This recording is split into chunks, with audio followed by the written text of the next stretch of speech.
I'd love to discuss the turning point in your careers when you realized that you really could do this. If you could describe that time or that event, even when you just committed yourself fully to music. Raphael, can you pinpoint something that specifically?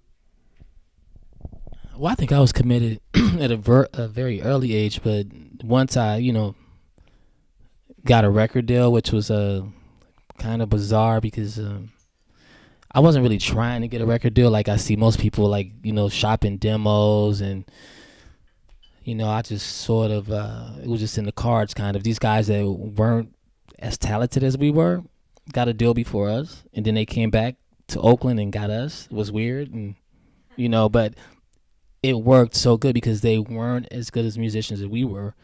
So they dummied down our music so we could get a deal. And then the next record, we kind of scrapped them, threw them away a little bit, and played more music. But at that point, I didn't realize I was really in the business.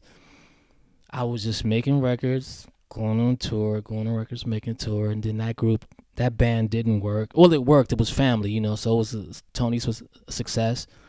And then I joined another group, which was Lucy Pearl. And then that lasted for 6 months. And then I was like, I don't really want to be a solo act. So that's why when I left the Tonys, I put this other group together. Then I realized this is the turning point. You're in a business and you have to do something by yourself. And once I did the record by myself and I walked on stage and I was touring and I was shaking the whole time. I was singing the song and like somebody was pushing me and I was trying to pull it together. And I think at that point I realized when I was doing all the interviews that this is the turning point. Either you do it or you don't. It took me 3 albums, which is my first album was Instant Vintage, which really nobody paid attention to at the label. Then the second record, I put it out myself. And the third record was The Way I See It. I think right around Instant Vintage, when I was in the studio one night, I made this record called I don't even know the name of the record, but the record said, "I see you and you see me. How serious can this be?"